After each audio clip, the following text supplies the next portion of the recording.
Bon, écoutez, puisqu'on est dans les confidences, on va aller jusqu'au bout. Pour moi, Bertrand Desplat a franchi une frontière avec son article dans l'Équipe, et je pense que l'Équipe aurait pas dû publier un article aussi méchant. Donc j'ai été blessé.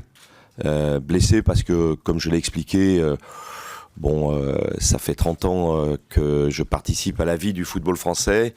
J'ai toujours été dans les institutions. En 6 mois de temps, j'ai été élu à la Ligue. J'ai démissionné pour montrer que voilà, il fallait construire. Je me suis présenté à la fédération, j'ai été élu aussi.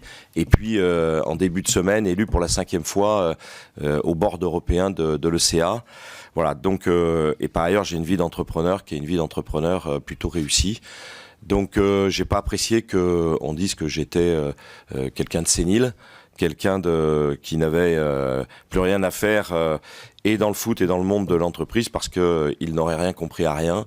Voilà, donc Bertrand a franchi une ligne qui est malheureuse pour lui parce que je pense qu'il a rien démontré, au contraire de ceux qui ont démontré.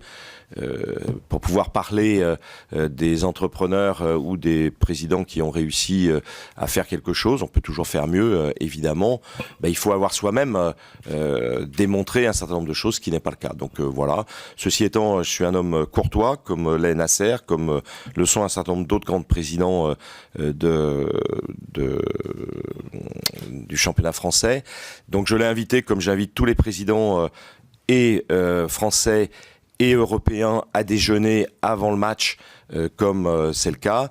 Il a autour de lui des vice-présidents et des administrateurs de Guingamp que j'apprécie beaucoup, qui sont de la génération de Noël Le Graët, donc plus proche de la mienne peut-être que lui, mais qui ont vraiment fait le club de Guingamp comme il est, c'est-à-dire un club très performant. Il faudra d'ailleurs être très fort, puisque l'année dernière, il nous avait fait beaucoup de misère. D'ailleurs, Tanguy connaît bien ce club-là. Donc voilà, donc j'ai pas digéré.